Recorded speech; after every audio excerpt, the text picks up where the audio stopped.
a maconha chegou no Brasil? Como que se deu essa história? Então, a maconha chegou ao Brasil de duas formas. A primeira delas é o uso para insumo naval. As navegações do século XVI, elas usavam o cânhamo, que é a maconha, na sua forma industrial, para a fabricação de velas e de cordas dos navios. Depois, enfim, no Brasil se instalou uma indústria naval razoável. No século XVII, o maior barco da esquadra portuguesa foi construído no Rio de Janeiro. Então havia a produção de cânhamo para uso na produção de fibra e depois, enfim, um pouco menos importante no caso do Brasil, também de papel e de óleo de iluminação, etc. Mas também havia um uso psicoativo e terapêutico que vem de uma tradição em grande parte africana, que dá inclusive a denominação de maconha para essa planta, além de liamba, diamba e outras originárias da África, sobretudo da região Banto de Angola. Então esse uso africano foi mais o uso tradicional das festas e também de formas de tratamento de doenças. Então foram essas duas vias. Como e por que ela se tornou ilegal aqui no país? Assim? A primeira criminalização da maconha que se tem registro na história brasileira é a da Câmara de Vereadores do Rio de Janeiro, em 1830, em que se estabeleceu a proibição do pito de pango, como era chamado, especialmente para os escravos. Então era, na verdade, o uso recreativo, o uso festivo dos escravos que estava incomodando a sociedade. Porque não há ali uma especificação de que brancos sejam penalizados por essa substância. Então se supõe que o uso era predominantemente em escravos nesse momento.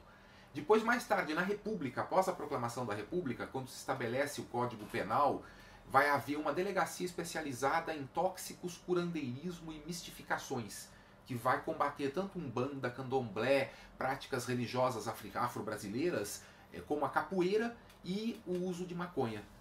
Aí mais tarde, nos anos 30, ela vai se tornar cada vez mais institucionalizada numa proibição que obedece aí a critérios dos tratados internacionais, né? Como que foi essa evolução da lei? Como se deu isso? Na época do Getúlio, houve a institucionalização da proibição, inclusive a constituição de uma CNF, era Conselho Federal de Entorpecentes, eu não me lembro a sigla exata agora, mas a primeira estrutura nacional que vai tratar do tema, e já há criminalização do usuário.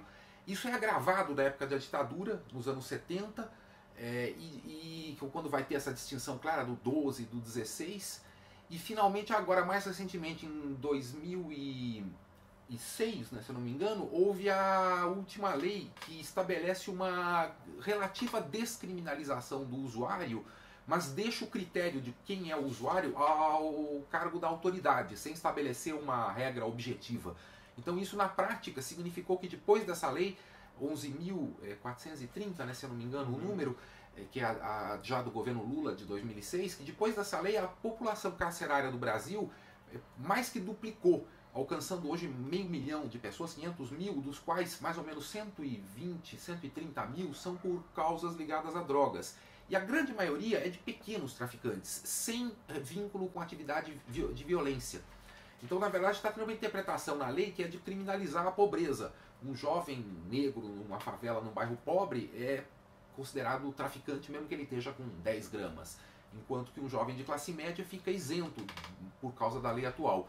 O resultado foi, enfim, perverso. Acabou aumentando o encarceramento em massa, sobretudo de pessoas mais pobres, que não são os grandes traficantes, e, portanto, é uma lei que precisa ser reformada urgentemente. Qual é a análise que o senhor faz da maneira que o assunto é abordado por políticos e pela sociedade em geral hoje no Brasil? Olha, há diferentes tratamentos que os políticos e a sociedade dão, mas há uma forma predominante que é demonizante, quer dizer, que é destituída de base científica, que tem um preconceito arraigado, que é fruto da ignorância, que não vê na maconha o que ela sempre foi, que é uma planta útil, com uma série de usos que são benéficos, em que o potencial de risco e de abuso é muito pequeno e muito menor do que o que ocorre com o tabaco e o álcool, que são drogas legais. Inclusive não se dá conta de que em termos globais já há essa consciência, ela passou a ser legalizada em vários lugares do mundo, inclusive nos Estados Unidos, em que 17 estados admitem uso terapêutico, e no dia de hoje, né, por coincidência, 6 de novembro, está sendo realizado o plebiscito, que coincide com as eleições presidenciais americanas, que propõe a legalização em 3 estados, Colorado, Oregon e Washington. Pode ser que hoje a gente esteja vivendo um avanço significativo no processo de legalização em termos internacionais. Mas isso não se reflete suficientemente no Brasil, em que continua predominando essa visão preconceituosa que iguala a maconha a drogas muito mais perigosas e que vê nela um símbolo, enfim, de coisas negativas, malignas, quando ela sempre foi uma planta da paz, uma planta que trouxe, enfim, usos terapêuticos muito benéficos. Do ponto de vista dos políticos, há um aproveitamento demagógico de, enfim, de direita puritana que tenta vender uma imagem, enfim, de repressão para atrair um eleitorado, enfim, que está muitas vezes imbuído daquilo que se chama em sociologia do pânico moral. Eu acho que há muita criação de pânico moral em torno da maconha por usos puramente eleitoreiros de certos políticos que não têm a menor ideia do seu valor científico e cultural, né?